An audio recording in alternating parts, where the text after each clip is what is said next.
Pertanyaan pertama, di masa pandemi COVID-19, masjid-masjid khususnya di masjid kita kaum Tuha banyak yang menggawi salat tarawih 8 rakaat saja.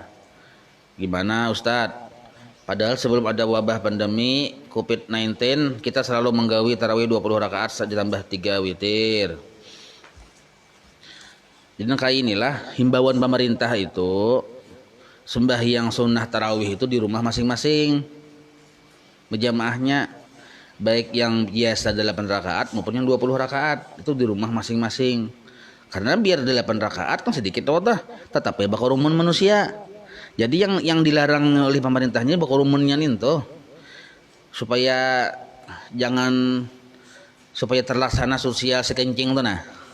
Nah itu maksudnya. Nah, jadi baik tarawih yang 8, yang 20 itu dihimbau oleh pemerintah dikerjakan di rumah, bukan di masjid. Sebab bila di masjid lalu berkumpul-kumpul, lalu mungkin boleh jadi ini ikhtiar dari pemerintah. Mungkin boleh jadi terjadi di situ penularan, mungkin boleh jadi terjadi, bisa juga kada. Nah cuma kita disuruh bersyariat, berikhtiar. Nah, jadi baik yang 8 maupun yang 20 itu dihimbau di rumah masing-masing menggawi tarawih. Itu maksudnya bukan dengan cara yang biasanya 20 jadi 8, bukan kayak itu caranya. Kalau caranya nangka itu yang asalnya 20 jadi 8 supaya cepat ya, itu tetap kada hasil pemerintah. Jadi maksud pemerintah tuh di rumah masing-masing untuk memutus mata rantai penularan. Itu maksudnya. Karena kita melihatnya kan pindah banyak harus loh anunya nih, yang korban nih. Nah itu jadi untuk memutus tali mata rantai penularan maka dihindari kerumunan massa itu. Di mana aja tuh, bukan hanya di masjid aja Bang, di mana-mana di pasar kayak itu juga berjarak aja kita. Nah maka tapi kalau pasar kalau ditutup, kenapa? Mun pasar ditutup bisa rusak perekonomian, bisa kada jalan, bisa banyak mudaratnya. Kalau tarawih di rumah, kalau tarawih kada di masjid, masih kawa di rumah. Nah, jadi impactnya tuh masih kada terlalu parah tuh nah. Tapi kalau pasar ditutup itu impactnya parah, bisa terjadi kekacauan ekonomi. Nah, jadi pemerintah tuh dengan segala perangkat-perangkatnya tuh sudah memikirkan kayak apa yang bagusnya. Jadi kita ini tinggal masih aja.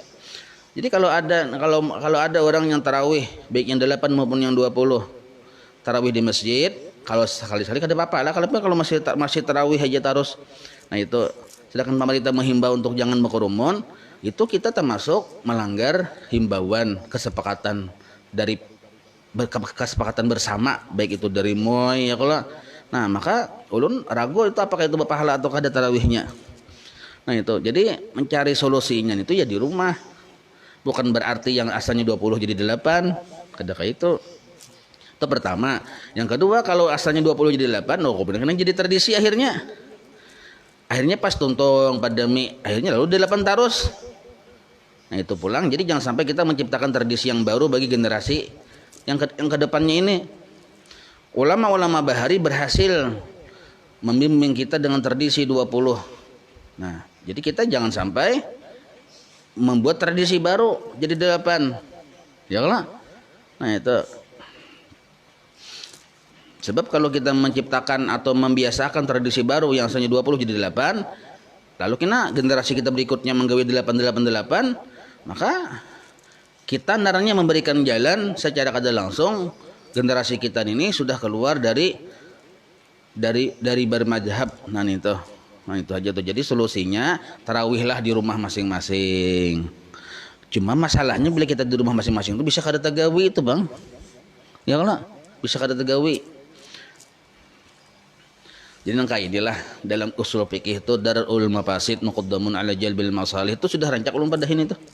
Darul mafasid muqaddamun ala jalbil masalih. Menolak kemudaratan itu diutamakan daripada mengambil kemaslahatan. Nah, kita tarawih di masjid dilanggar, itu mengambil kemaslahatan. Tapi diutamakan kita menolak kemudaratan. Kalau kita yakin di kerumunan massa yang banyak itu ada di situ penularan, maka kita haram masuk ke situ. Haram hukumnya. Jadi hati-hati benar. Itulah, jadi kita mengumpati himbauan pemerintah. Himbauan pemerintah ini termasuk bagian dari himbauan para ulama juga. Itu. Ada orang yang bakar-karas tarawih. Waktu sembahyang zuhur, qabliyahnya kada digawi, itu rugi itu. Tertipu padahal Abdul Qabliyah Badiyah itu daripada tarawih. Jadi ada yang mana lebih abdal, mana kada. Sama termasuk nangka ini nah. Tarawih kita. Tapi kita dari sisi lain kita kada masih pemerintah, itu sudah kada abdal lagi gawian itu. Sudah kada sempurna lagi pahala, bahkan bisa berdosa. Karena menurut bubuhan ahli medis, bubuhan ahli yang kesehatan, itu penularan itu bisa terjadi di mana-mana. Kada pandang bulu, bisa di masjid, bisa di pasar, bisa di toko, bisa di mana-mana. Maka yang paling baik itu banyak berdiam di rumah. Itu maksudnya, tapi beribadah di rumah, jadi tarawih di rumah. Nah, itu maksudnya itulah. Nah, tapi sedangkan di masjid bang atau di langgar bang tetap ajan. Pemberitahuan masuk waktu. Jadi azan tetap. Banyak berjamaah, imam lawan makmum berduaan kan cukup aja sudah. Ini syariat narannya. Nya dia mengaras kisah hakikat kuat. Oh, yakin aja udah kita aja. Dalam bila ibadah dijaga Tuhan bujur itu bujur aja kayak urusan keyakinan. Tapi syariat digawi. Kalau kita semata-mata keyakinan aja, syariat kada digawi, itu namanya bubuhan Jabariyah. Jadi hati-hati, kita banyak benar kita yang termasuk Jabariyah sudah. Gara-gara corona ini banyak yang tak Jabariyah, banyak yang tak Qadariyah. Yang selamat ahlu sunnah wal jamaah Asy'ariyah Maturidiyah. Ini biasa etikat bujur, tapi syariat tetap dilaksanakannya. Itu Asy'ariyah. Ada juga yang Qadariyah itu bahari. Oh, ini sebutannya jadi Mu'tazilah. Lebih mengutamakan sebab akibat. Bilanya cangkal berusaha, sugih. Bilanya rajin menjaga kesehatan, sehat. Pasti sehat. Kenapa garing? Inya kada menjaga kesehatan. Inya itu aja otaknya itu bukan Mu'tazilah darahnya.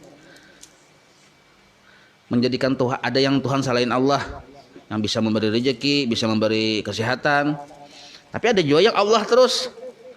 Pinanya bujur padahal salah. Nah, Asy'ariyah ini yang tengah-tengah, bukan berarti gabungan antara Jabariyah dengan Qadariyah, kada. Jabariyah anggaplah kotoran tu tahi. Mu'tazilah nanah. Nah, Asy'ariyah itu tengah-tengah, bukan gabungan antara tahi dan nanah. Nah, jadi hati-hati. Jadi keimanan kita di masa corona ini diuji oleh Allah Ta'ala. Ketahuan mana yang pahamnya Mu'tazilah, mana pahamnya yang Jabariyah. Kita Ahlussunnah wal Jamaah ciri khasnya taat lawan peraturan pemerintah ulil amri minkum. Karena pemerintah itu peraturannya tadi berdasarkan musyawarah bersama antara pihak para ulama, pihak medis, pihak kesehatan, lalu memutuskan sebuah kemaslahatan. Nah, itu penting. Jadi jangan pina mengaras-ngaras. Apalagi sampai kada apa-apa aja ambil ke-8 aja. Nah, tetap kada menghasil pemerintah darannya. Itu pertama, yang kedua, kalau kau pina jadi tradisi kena 8 itu, habis seorang menciptakan tradisi yang baru yang bukan di luar tradisi yang di luar mazhab kita. Itu nomor 1. Nomor 2, ada orang yang ini minta pendapat pian guru aja. Ada seseorang ketujuh bersedekah kepada orang lain, tapi ibunya kada ketujuh, hatinya kada senang. Padahal si ibunya itu sudah dicukupi kebutuhannya oleh anaknya. Kehendak ibunya itu bahwa dia aja sendiri yang diberi seluruhnya.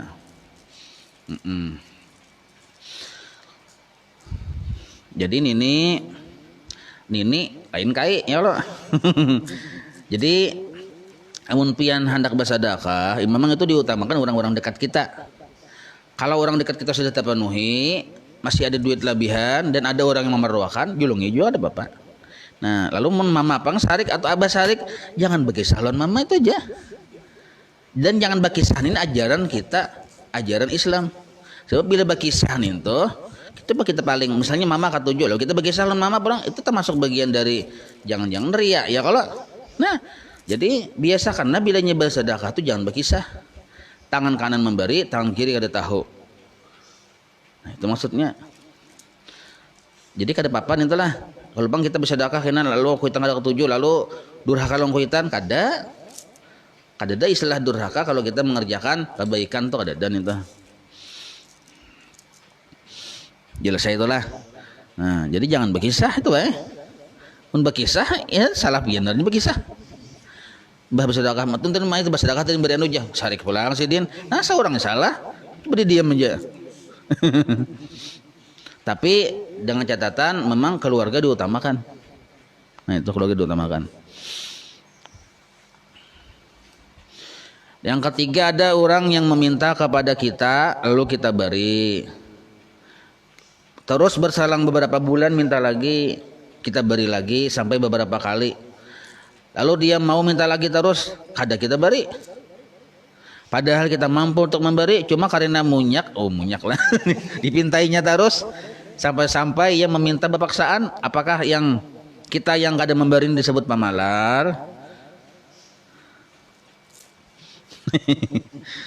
Jadi kain aja nah, yang pemurah tuh kain aja nah lah, yang pemurah. Kita kembali ke definisi pemurah dulu. Nah, ini ada isar. Isar tuh tinggi benar derajat pemurahnya, isar. Yang kedua jud, yang ketiga sakha. Keluar dari yang tiga ini bakhil naranya. Nah, isar itu memberikan kepada orang yang memerlukan, sedangkannya perlu juga. Itu isar naranya. Ini derajat yang tinggi. Inya parlo, tapi inya lihat orang ada parlo, didahulukannya orang. Nah, isar, pemurah tingkat tinggi. Kayak bahari guru danau ya kalau hendak bermasak.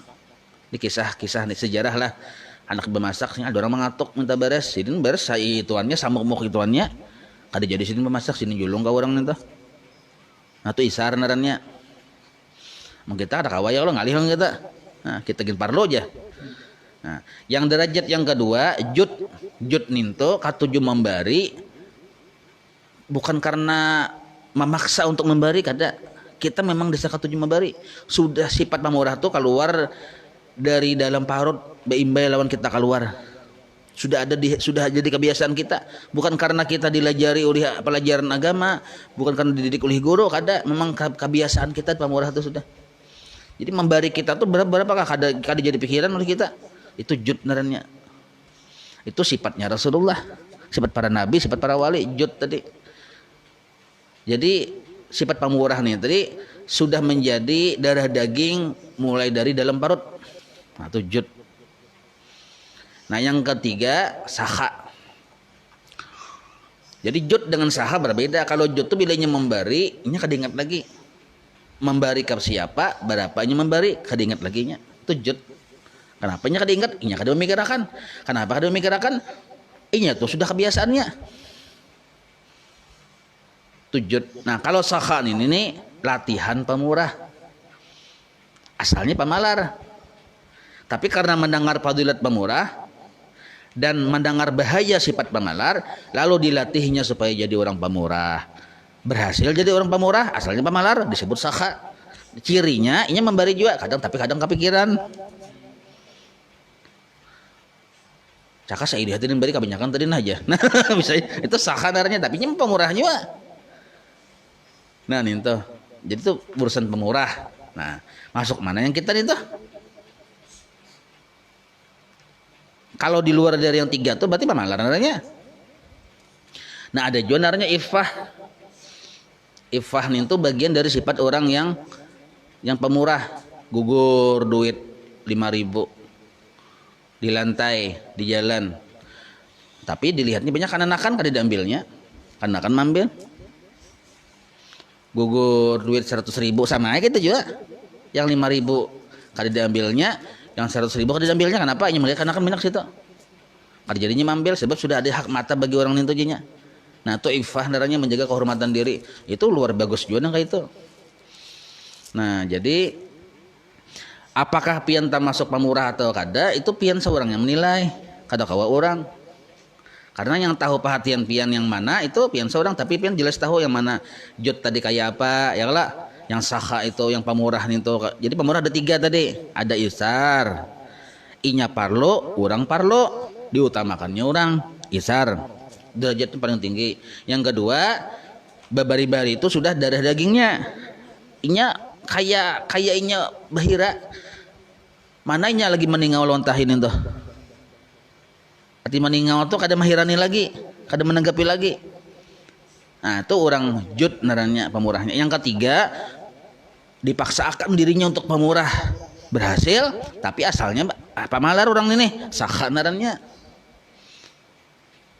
Nah, itu aja. Nah, untuk kasus pian ini kada kawa ulun menilai pian.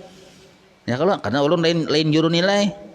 Nah, jadi pian jama rasa-rasa apakah pian termasuk pemurah atau kada.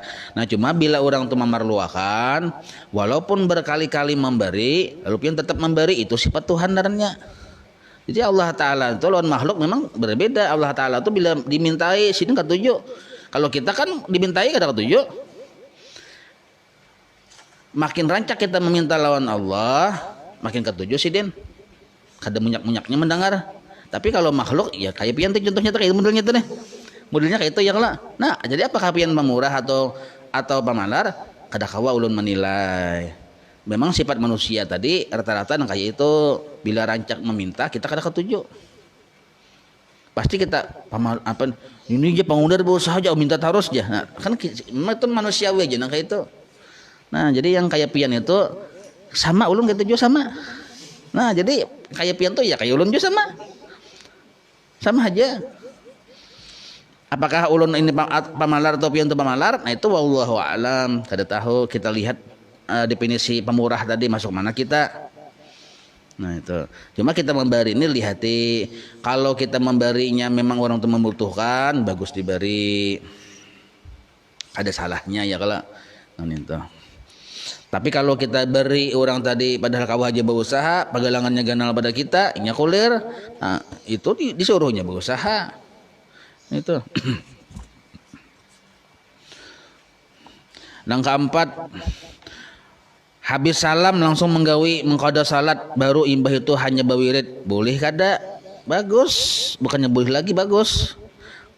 Kenapa? Musalah waktu kita bawirid meninggal dunia, keadaan kita belum tuntung.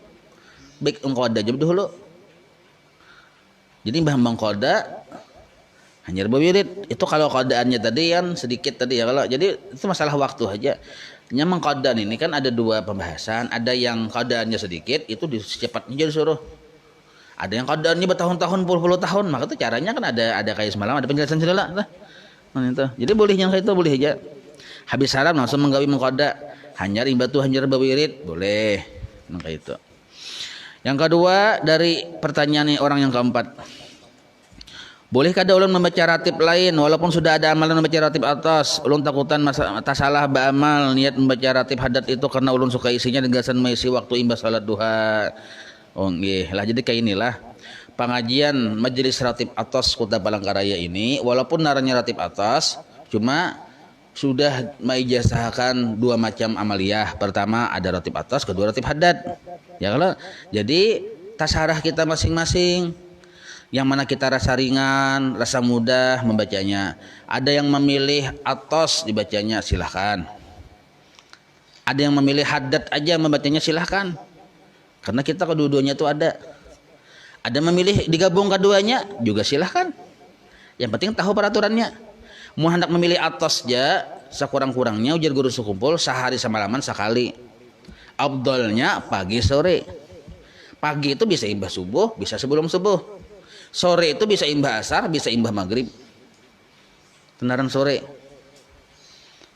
Jadi boleh atas saja minimal 1 kali atau pagi sore itu maksimalnya. Nah, boleh hadat saja. Bagus juga. Minimal sekali. Apabila sekali itu imbah isya. Jadi ratibul hadat itu hendak membaca sekali sehari semalaman, cuma sekali waktunya imbah isya. Tapi mun hendak pagi sore, nah imbah subuh sekali, sore sekali. Sore itu bisa imbah asar, bisa imbah maghrib. Cuma mau hendak mengamalkan sehari yang sekali aja sehari semalaman, itu kalau menurut di sekumpul imbah isa. Jelas saya lah. Jadi tasarah pilih hajan itu nah. Nah, amu hendak menggawi keduanya pang, hendak menggawi keduanya, dahulukan atas subuh, pagi, haddad sore.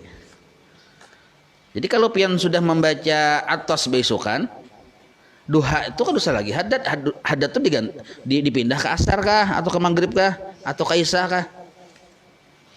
Karena kan amalan itu amaliyah pagi sore. Jadi membaca pagi seharian jaminan Allah, dibaca sore semalaman jaminan Allah. Kalau dibaca pagi keduanya, sore kadeda lagi, berarti kosong. Sore itu kosong antaranya. Jadi baik dipindah satu ke kamarian gitu nah. Paham itulah. Nah itu. Nah, karena insya Allah timbul pulang untuk dilatih belum lagi. Nah, jadi amaliyah kita nih bukan fanatik pada satu amaliyah kada. Kita nih bilangnya bagus, baik amalkan ya. Nah, itu. Yang penting istiqomahnya nih tuh. Istiqomah itu yang penting. Pertanyaan yang ketiga dari orang keempat. Nah, ada kada alasan? Kalau ada alasan atau halangan maulah ulun kada membaca ratib imbah maghrib, boleh kada ulun membaca membaca salat isya atau tarawih? Ada ulun bahasa ulang. Kalau ada alasan atau halangan yang maulah ulun kada membaca ratib imbah maghrib, boleh kada ulun membaca salat isya, membacanya sesudah salat isya boleh atau sudah tarawih? Boleh ya. Nya kayak inilah. Sobahan wa masaan, pagi dan sore. Nah, pagi nih tuh nyujir guru sekumpul. Nah, pagi nih tuh ngaran pagi tuh. Mulai jam 12 malam sampai jam 12 siang tuh pagi. Jadi kalau kita disuruh membaca pagi, waktunya tuh luas. Dari jam 12 malam sampai jam 12 siang pagi narannya. Tasarah pian ya tuh. Nah, sedangkan sore itu dari jam 12 siang sampai jam 12 malam disebut sore narannya. Jadi kalau pengen membaca sore, waktunya luas juga. Sedangkan kita bamalan disuruh pagi dan sore. Nah, misal langkah ini pian pagi, aku hendak jam 9 pagi imbah duha jam 9. Pagi kan masih itu. Jadi kayak subuh tadi pun baca ratib sudah atas imbah tuh imbah jam 9 bang imbah duha baca belum hadat masih pagi-pagi hijanya belum sore lagi. Sedangkan kita suruh pagi sore. Nah, jadi sore paginya pian memilih jam 9 imbah duha boleh. Karena sorenya pian memilih jam 1 imbah juhur. Sudah masuk sore boleh juga kayak itu. Jadi waktunya sangat luas. Imbah tarawih masih masuk waktu sore ilarannya. Nah, jelas ya itulah. Nah, wallahu a'lam. Ya Rabbi bil Mustafa balligh maqasidana waghfir lana ma madha ya wasi'al karami ya Rabbi bil Mustafa balligh maqasidana waghfir lana ma madha ya wasi'al karami ya Rabbi bil Mustafa balligh maqasidana waghfir lana ma madha ya wasi'al karami wa sallallahu ala sayyidina Muhammad wa ala alihi wa sahbihi wa sallam alhamdulillahi rabbil alamin.